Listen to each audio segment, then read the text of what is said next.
Hello and welcome to the Supercast. I'm your host, Superintendent Anthony Godfrey. They have talent beyond their years, and these student artists are getting the opportunity to display their works of art during a district-wide art show. On this episode of the Supercast, we take you inside the West Jordan City Library, where the art show is taking place.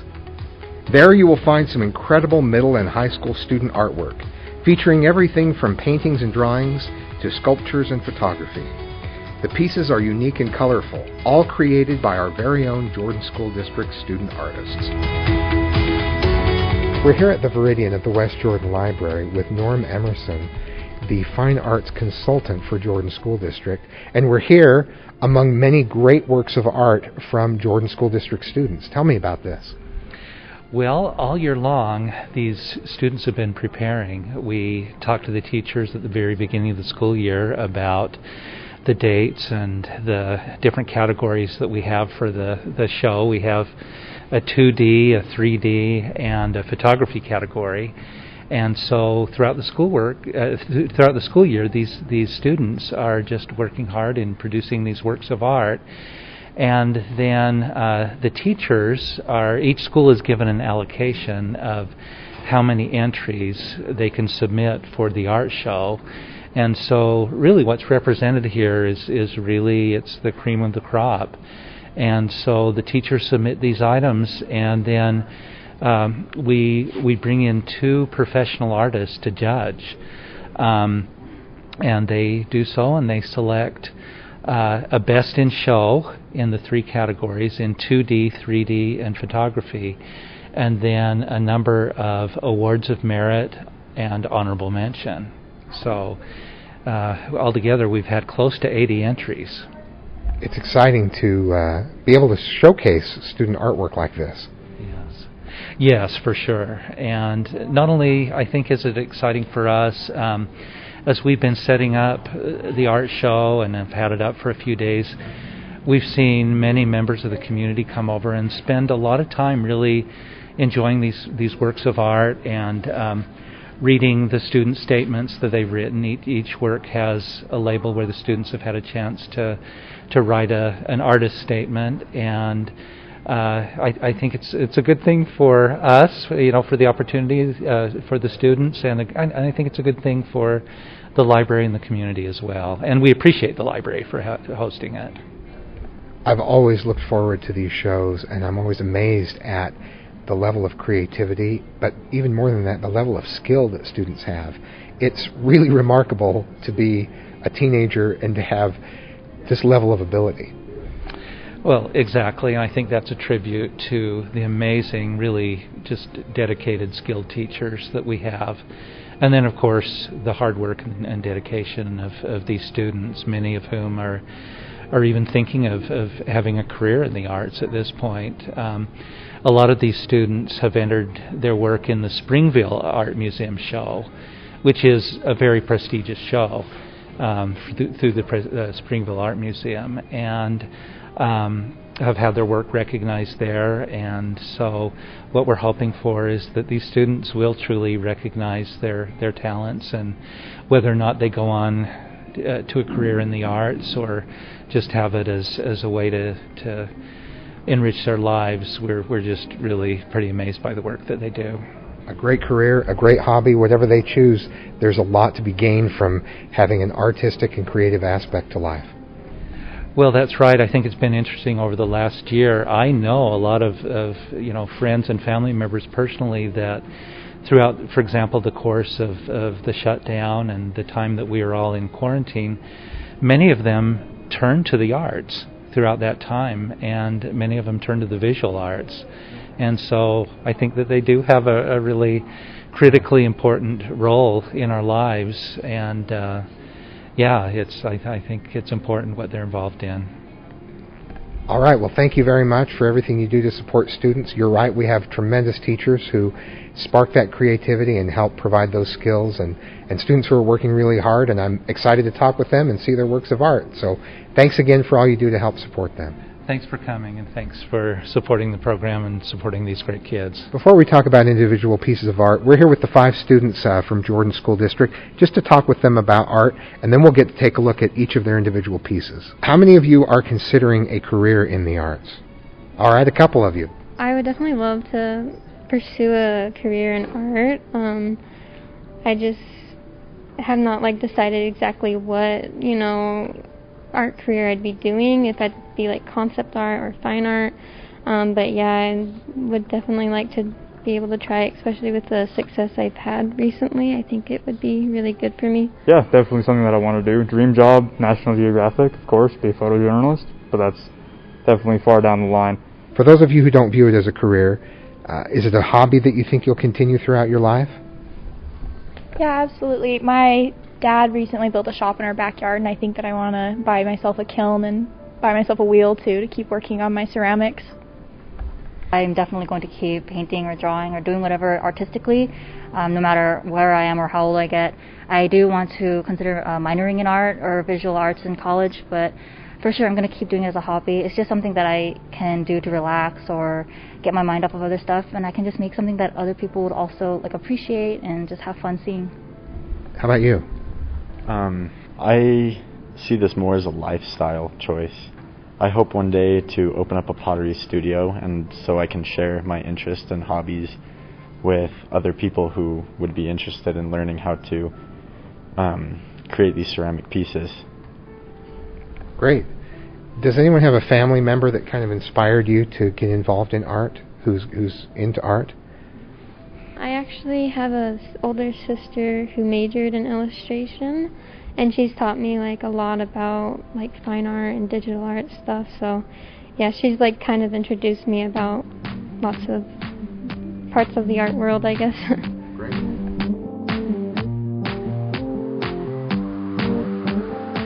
Stay with us. When we come back, more with our student artists and information about how you can see some of this artwork for yourself.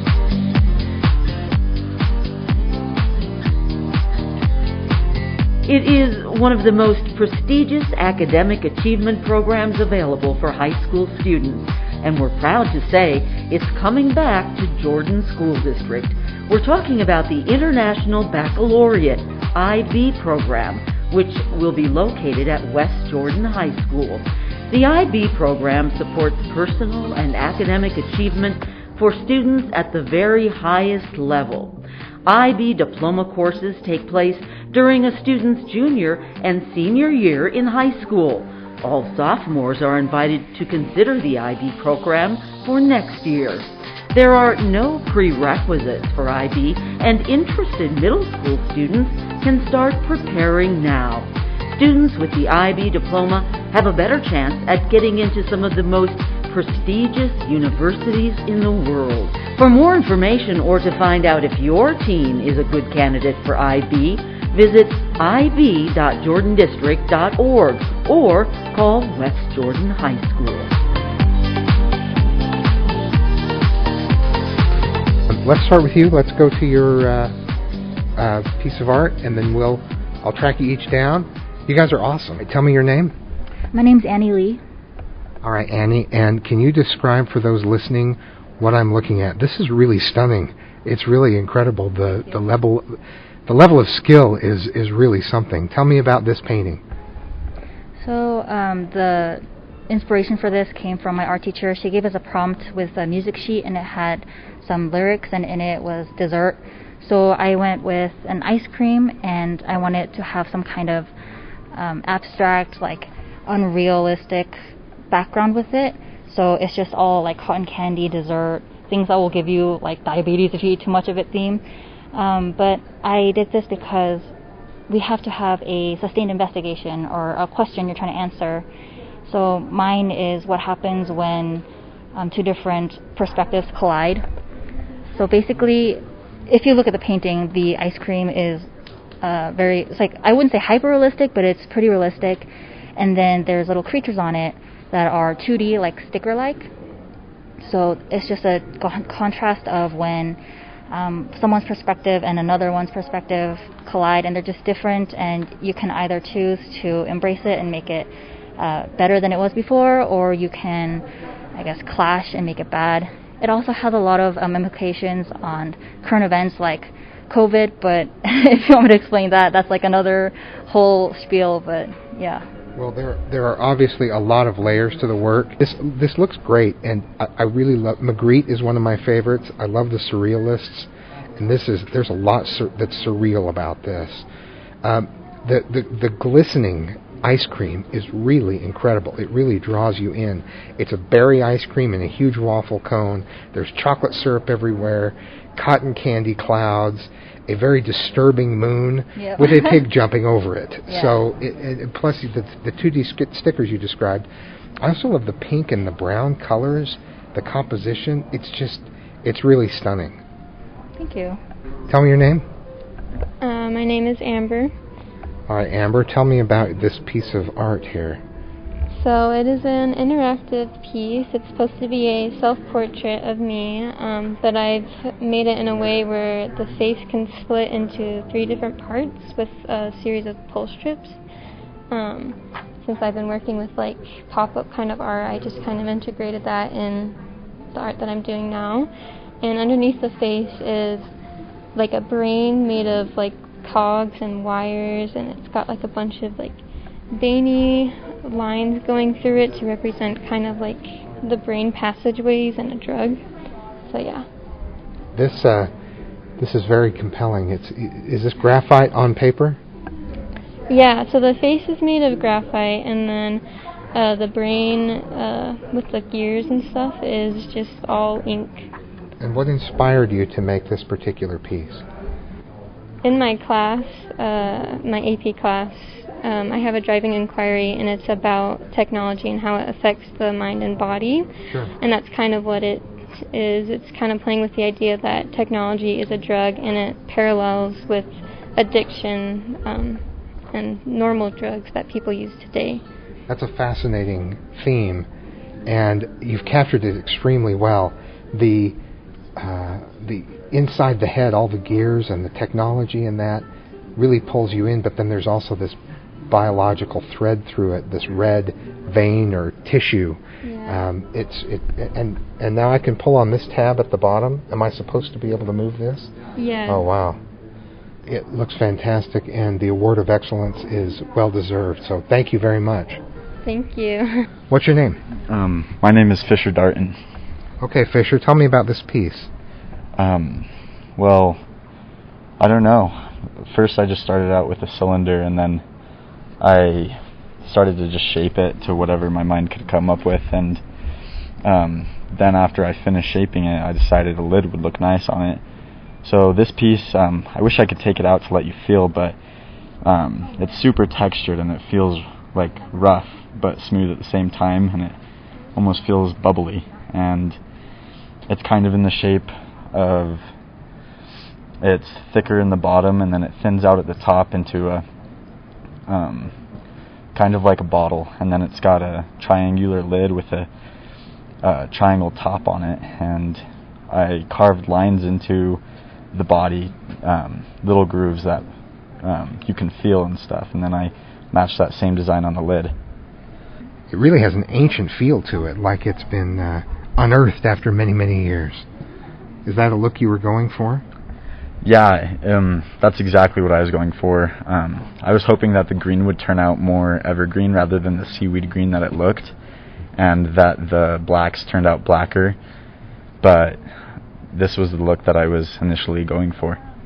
As it is, it's a lidded vase, kind of, and looks like a deep purple as opposed to a black, and a sage green, and I think it all goes together very well, and like I said, it looks weathered, it looks ancient, and for that reason it looks compelling, like it holds some sort of secret or something something mystical. I think it's really cool. Yeah, it definitely looks like it's holding one of my ancestors' ashes in it. Yeah, for sure. It could hold the ashes of a powerful ancestor, I would say, very neatly. What inspired you to do this? Really just my own creative mind. This was, I named this The Outset. It's kind of the outset of my career. This was the first vase where I really pushed myself to try something new. I tried to make the walls as thin as possible, and I tried to just make it look neat, make it look old, like you said, and I really just wanted to make this one look good. All right, thank you very much. Tell me your name. Bailey Johnson. And Bailey, tell us about the piece of art that we're looking at here. So it's a turtle teapot. We got assigned to make a functioning teapot that had a stopper on the inside, so when you pour it, it has a stopper so the lid won't fall off, and I made mine into a green turtle, and the tea pours out the mouth, and it has little feet on the bottom so that the turtle floats up, and then there's the feet on the sides too, so it has like 8 feet. It looks like it has 8 feet, but it really doesn't. I think it's really cool. It does look like it's floating, and its head is kind of turned up. It's a pale green, like a seafoam green, and the mouth is open. What is going through the turtle's little brain right now? There's tea coming out of my mouth. I don't know. Why is hot tea coming out of my mouth? That's a good thing for him to be worried about. And I see the ribbon for Best in Show 3D. That's got to feel pretty good. Yeah, I didn't think I would win, really. My art teacher just said, hey, I'm going to put this in the art show. And I said, okay, whatever. And she basically did everything else. But I was like really proud of myself when I won. I was so excited. And I called my mom. I was like, Mom, guess what? Well, you should be proud. I think it looks Thank really you. great. And it's going to look great on the shelf for years to come. Thank you very much. Thank you. All right, tell me your name. My name is Dustin West. And so this is mixed media. Tell me about your piece of art. I had a themed project for photography at the time, and this is my friend Anthony. It was kind of his idea with this photo. Does it make you want to create more photography like this with words included on the photo? I think this is just kind of putting in the direction of becoming a photojournalist. So even with words or without words, I feel like it would just, seeing an image like this, it kind of puts in the viewer's perspective what comes out of this image and what they should think and what kind of words or feelings that provoke when they see this image. How did you put the words on top? Did you do that electronically, or how did that work? Yeah, so I did the words on his back. I did them in Photoshop. So I couldn't actually paint them on his skin because we didn't have very much time. We were super limited. But in the photo, as you can see, there, the knot in it is stitched in there. I did that by hand, but the rest of it is with Photoshop. So the word "not" is stitched in with red thread over the black letters. Is that right? Yeah. And what did your friend think when he first saw this piece? When he first saw it, he thought it was just as thought-provoking as the wording is. I think it's very compelling. It really draws you in. I like how it's shadowy around the edges, and so it really pulls you into the middle and to your friend, and then the knot in the center being stitched. I don't know. There are different layers to it, quite literally, and then there's a lot to explore with it. So I really like it. It does have a heavy vignette on it. I think that it's just kind of tied together with a black and white picture. Focusing on the wording is what I was trying to go for with the vignette, and with it being so centered on the wording in his back, and you can still see how his arms are, you can see how he's positioned, and you can see the wording, and it just kind of makes it a deeper image than it should be. Well, it's great. You've done really well with it. It's like I said, it's a very compelling piece, and no surprise that you're Best in Show for photography. So, thank you. Great work. Thank you. I appreciate that. I didn't even expect to win Best Show in photography. Well, it's got to feel good. Yeah, it definitely does. The works of art will be on display in the lobby of the library during regular hours. April 19th through the 30th is the High School Art Show, and the Middle School Art Show will take place from May 10th to the 21st. Thanks for joining us for another episode of the Supercast. Remember, education is the most important thing you'll do today. We'll see you out there.